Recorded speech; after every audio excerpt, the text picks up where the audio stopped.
Hello, all of you. So, we are on the last chapter of Class 8 NCRT, and tomorrow onwards, we'll move to the Class 9th book. So, gradually, we are evolving into our polity course and picking up with the NCRTs. So, let us quickly wrap up this NCRT that we have to do today, the last chapter. Law and social justice, it says. Now, it starts with three components we need to know about: producer, worker, and consumer. A producer produces any stuff with the help of worker. Wherever production is happening, there is someone who is putting the capital, bringing in the machines, taking over the creation of entire infrastructure needed to maintain to for production, and then there are a set of skilled workers who are into that production process. Now, once the product is there or any service is finalized, then there are consumers who buy those products. So workers work for, here you see, workers work for producer, and they together deliver goods and services for the consumer. Now, here onwards, moving, see, you see a production plant going here. So these machines belongs to producer. They are the workers, and whatever product, suppose it's a cotton yarn, what is this? It's a textile mill. Yes. So whatever textile, whatever fabric comes out of it, me and you will use that. Okay, so we are consumers. Now there are certain laws in place. There are certain laws in place that uh, describe that are necessary to make sure that these workers are not exploited. There is something called Minimum Wages Legislation Act, which says that no worker can get wages less than this particular amount. But just making law is not necessary, is what our book says. By merely making laws is not enough. The government has to ensure that these laws are implemented. See, a law is as good as it is implemented. If it's not implemented well, the law is not good, despite having all the provisions. This means that the law must be enforced. Enforcement means becomes even more important when the law seeks to protect the weak from the strong.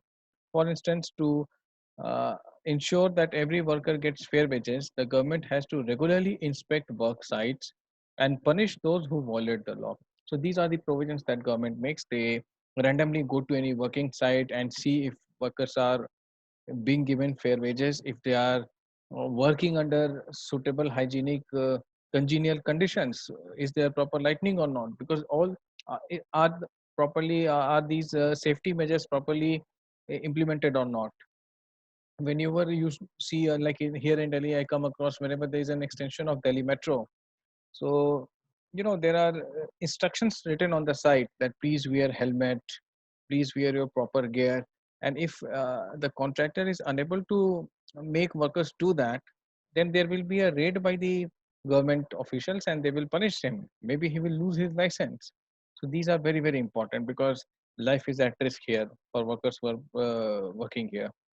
So many of these laws have their basis in fundamental rights. As I told you, fundamental rights guaranteed by the Indian Constitution. Right against exploitation says that no one can be forced to work for low wages or under bondage. Now, what is bondage? Bondage is like forced labor. Uh, there is a term in Hindi, bandhua mazduri.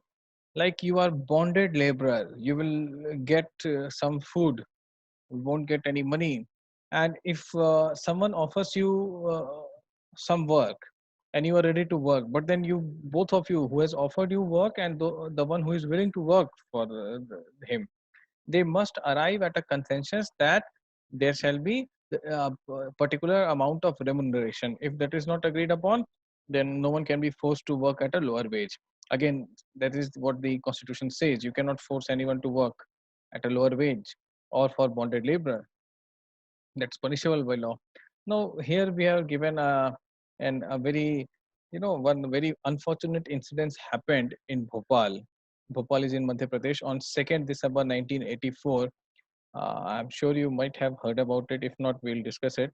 Now, there was this plant called chemical factory from US, Union Carbide. It produced a certain amount of American company it was, and they had a plant in this city of Bhopal, And methyl isocyanatine (MIC), it's a very poisonous gas, a highly toxic gas. It started to leak from the plant, and there were so many casualties here. You see the funeral here, mass funeral, it seems. So most of those exposed to the poison gas were poor working class families who were working in that plant or living in the nearby vicinity. Mostly what workers do, you will study this in your paper one, modern world history, that when industrial towns were built in England or US or anywhere in Europe, then the uh, owners of those plants made sure that workers settle nearby, so that early morning they can get up and quickly come for work, and when they finish their work they can go back to their homes and take rest and enjoy leisure with their family and then come back. So traveling, and so for this very purpose, wherever the plant was, a colony of workers was established, was built for this very purpose, so that they can readily communicate from their residence to their workstation. Now when the gas leaked, there were several workers living in the vicinity of that plant, and they were sleeping and they died. 50,000 people today too sick to work. Can you imagine this number? Anytime in 1984 or 2020, this is a very big number. So disaster was not an accident. Union Carbide had deliberately ignored the essential safety measures in order to cut costs. Now, this is the issue. Every producer, every capitalist wants to cut cost. Whatever you study, wherever you do MBA from, or whatever business prospects you go deep, delve deep into, there's just two things that can bring more profit. First thing is to increase your revenue. Second thing is to cut your cost. How do you increase your revenue? When you increase production, then more products will be sold at a higher price. You will get more money. When you cut your cost, okay. So how do you cut your cost? That is not something that we'll discuss here. But when you compromise on safety measures, that's a very, ghastly step taken. That was a very bad step taken to cut costs. There would have been something else. Reduce the salary of your top executives who are earning in lakhs at that time also. So instead of that, what they did to cut costs, they compromised on safety measures. They did not enforce those safety measures. So this is not a and not an accident. It's a deliberate negligence, criminal negligence. So there was overwhelming evidence pointing to UC as responsible for this disaster, but they did not accept that. See, 1984, India as we know today was not the same in 1984. Today, India can assert itself. India has that power. India can take anyone to international court and sue. And there is UNO and WTO, and India plays a significant role, as you will discuss. You will discover with your other modules of general studies. But in 1984, again, uh, the government could not do that. See, a government is as strong as the country. I'll not entirely blame the then government. Mr. Rajiv Gandhi was the prime minister. However, some blame lies on him, not the entire blame. Today, you can say that no, today the PM will not allow any such thing because India has a different position in world altogether. Okay, 1984 is different from 2020. So legal battle happened, and 3 billion compensation India claimed and got 470 million. Very low amount compared to what India claimed. Supreme Court had to rule that the settlement amount would stand. Supreme Court of India also did not because Supreme Court will go by the evidence. Supreme Court will go by what the law says, because already they had neglected that. The state could not enforce, and the liability was decreased by the company. So the company stopped its operation. They went there, and 24 years later, people are still fighting for justice. 24 is uh, this book was published when the incident was 24-year old. It's actually 35 years now. So 10 more years. Anderson, the UC chairman who faced criminal charges, was to be prosecuted. He escaped. He never came back. He escaped, and it is said that he escaped in the government vehicle, which belonged to the then Chief Minister of Madhya Pradesh. So whatever there was, 35 years is too long to discuss these things. But what this chapter tells us, what this module in this book tells us, that see, if you are not abiding by what the law says, if you are not ensuring the safety measures, you are compromising life of thousands and lakhs of people. And life is precious, whether poor or rich. Any human life is very precious. So coming to the current context, now we have such liability measures. If you do not obey that, you are liable to be prosecuted. A heavy fine shall be levied, and of course, government agencies are regularly monitoring whether they are doing it or not. So why did Union Carbide set up its plant in India and American country coming all the way to Bhopal? See, here where the economics of the entire scheme comes into place, there is something called cost efficiency. What is that? The amount that a worker would charge in US is more than what a worker would charge in India. Okay, outsourcing you must be aware of. So India offers skilled labor. In 84 also it was offering. In 2020 it has increased manyfold. We are doing several, you know, things which for which the global companies are coming to our country. So we have a large population, a skilled population who can speak very good English, who can offer their services to American and European companies, to Japanese companies, to all, even Chinese companies. So they come here because we can do it for less price what their native would do for. Again, India is home to several natural resources. Oh, so it's a beneficial for any multinational company to come and settle their plants in India, and we are seeing it happening. And maybe post corona, the whatever the schemes have been announced by the current government, it aims to bring more companies. Whether that happens or not remains to be seen, but I am quite bullish about it, very optimistic about it, because we offer that low cost advantage to the world. Now what happens, they come here, but then they did not follow the rules. And again, several things were enforced, we shall see here. Enforcement of safety laws. Now again, Article 21, I have discussed it again, that most of the times court has interpreted it. It is also the duty of government to ensure the right of life guaranteed under Article 21. And if it's violated, then fundamental rights are violated. Government officials refuse to recognize the plant as hazardous. Now see, now you must realize how Union Carbide went away scot free. How they could settle from something 3 billion US dollars to 470 million US dollars. Why? Because government itself. And now there is an agreement between our government and the company. The government itself is saying it's not hazardous. So it will be recognized as an accident if something happens, not a criminal negligence on the part of the company. When some municipal officials in Bhopal objected that the installation of an MIC production unit in 78 was a safety violation, the position of the government was that the state needs the continued investment of the Bhopal plant, which provides job, of course, but not at the cost of life. But then the government was myopic enough.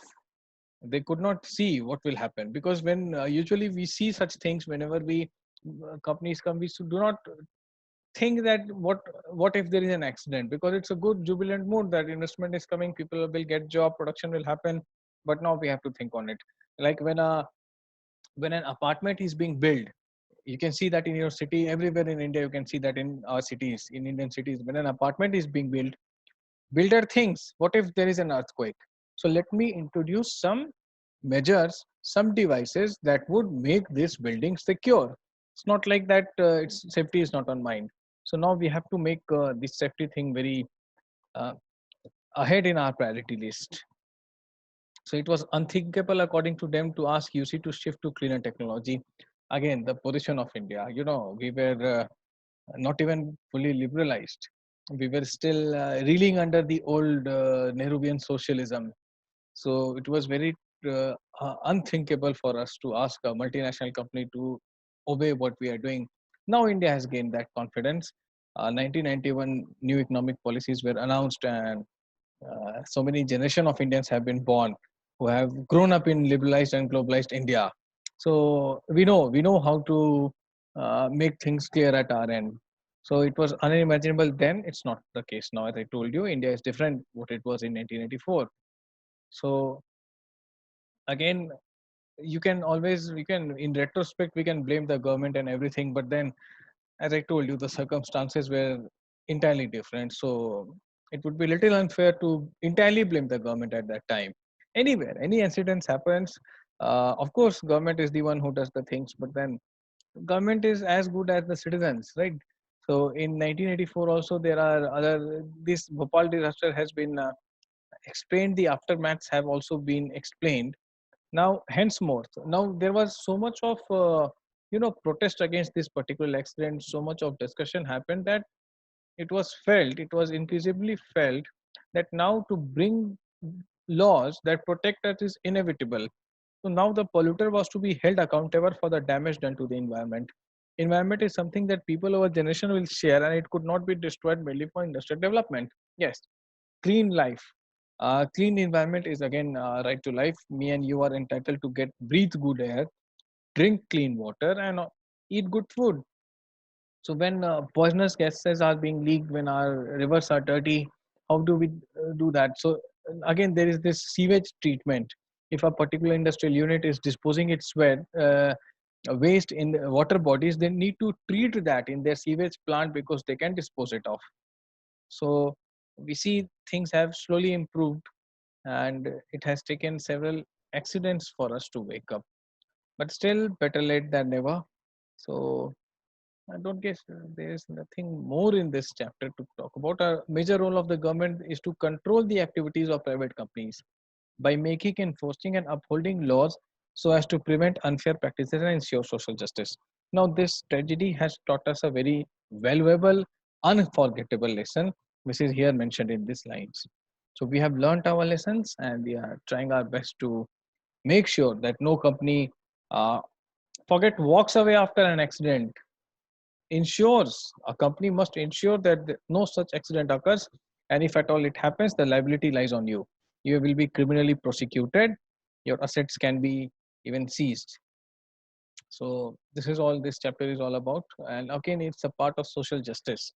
If poor worker is working anywhere and because of the negligence on the part of the company, he loses his life, he becomes handicapped, that's again a criminal violation of article 21. So this is what we have discussed in this chapter, and here we have ended the class 8. Now things will start becoming more interesting because we are moving to higher classes. Class ninth is very interesting, and we'll talk about more such things. So that's all from me for today. We shall again meet, and happy studying to all of you.